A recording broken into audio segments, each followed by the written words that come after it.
ভারতের গোয়েন্দা সংস্থা রয়ের ডেস্কে এই মুহূর্তে একটাই আলোচনা চলছে। সীমান্তে মিয়ানমারের সামরিক জান্তাও হঠাৎ করে নড়ে চলে বসেছে। কারণ একটাই, বাংলাদেশ এমন একটি অস্ত্র কিনতে যাচ্ছে যাই পুরো অঞ্চলের শক্তির সমীকরণ রাতারাতি বদলে দেবে। আর সেই অস্ত্রের নাম টুপার লাইট ট্যাঙ্ক। এখন অনেকে হয়তো ভাবছেন, হয়তো আরেকটা ট্যাঙ্ক কেনার খবর, এতে আবার নতুন কি আছে? কিন্তু একটু দাঁড়ান, বাংলাদেশ এর আগে রাশিয়া থেকে T-72 ট্যাঙ্ক কিনেছে, চীন থেকে MBT-2000 ট্যাঙ্ক কিনেছে। তাহলে হঠাৎ তুরস্কের দিকে কেন ঝুঁকল ঢাকা? এই একটা প্রশ্নের উত্তরের মধ্যেই লুকিয়ে আছে বাংলাদেশের পুরো ভবিষ্যৎ সামরিক কৌশল। আর সেই কৌশলটা জানলে আপনিও চমকে উঠবেন। তুরস্কের প্রভাবশালী নিউজ পোর্টাল তুর্কিয়ে টুডে-এর রিপোর্ট অনুযায়ী বাংলাদেশ তুরস্ক থেকে ২৬টি টুপার লাইট ট্যাঙ্ক কেনার চূড়ান্ত আলোচনা শেষ করেছে। এখন প্রশ্ন হল, বাংলাদেশ কেন অনেকটা গোপনে এত ভয়ঙ্কর ট্যাঙ্ক কিনছে? আর এই ট্যাঙ্ক কেন এত ভয়ঙ্কর? প্রথমত, এর ওজন মাত্র ৩২ টন।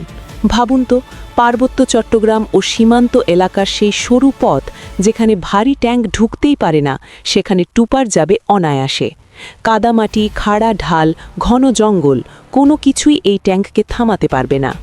দ্বিতীয়ত, ১০৫ মিলিমিটারের রাইফেলড কামান ২০০০ মিটার দূরে থাকা শত্রুর বাংকার ধুলোই মিশিয়ে দিতে পারে। চলন্ত সাজোয়া যানকেও মুহূর্তেই ছাই করে দিতে পারে। এমনকি ট্যাঙ্ক নিজে ছুটতে ছুটতেও নিখুঁতভাবে লক্ষ্য ভেদ করতে পারে। কিন্তু এগুলো এর সবচেয়ে ভয়ঙ্কর দিক নয়। এর সবথেকে ভয়ঙ্কর দিক হল এর অ্যাক্টিভ প্রোটেকশন সিস্টেম বা APS। এই প্রযুক্তিটা কি করে জানেন?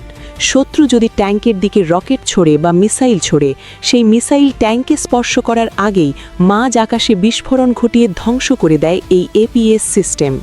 মানে ট্যাঙ্কের ভেতরে বসে থাকা আমাদের বাংলাদেশি সেনারা থাকবেন সম্পূর্ণ নিরাপদ। এই একটা প্রযুক্তির জন্যই বিশ্বের অনেক দেশ টুপারের দিকে হুমড়ি খেয়ে পড়ছে। এর থার্মাল ক্যামেরা আর নাইট ভিশন সিস্টেম একে রাতে ঘুটঘুটে অন্ধকারে বাংকারে বা পাহাড়ের আড়ালে লুকিয়ে থাকা শত্রুকেও দিনের আলোর মতো স্পষ্ট দেখতে সাহায্য করে। ফলে শত্রুর পালানোর কোনো পথ থাকে না। কিন্তু একটা প্রশ্ন থেকেই যায়, বাংলাদেশ এখনই কেন এই সিদ্ধান্ত নিল? সীমান্তে দিন দিন অস্থিরতা বাড়ছে। নিজেদের যে কোনো অপ্রীতিকর পরিস্থিতির জন্য প্রস্তুত রাখতে বাংলাদেশ চায় এমন একটি অস্ত্র যা দ্রুত, যা নিখুঁত, যা দুর্গম এলাকায়ও কাজ করে। টুপার ট্যাঙ্ক সেই ৩টি শর্তই পূরণ করে।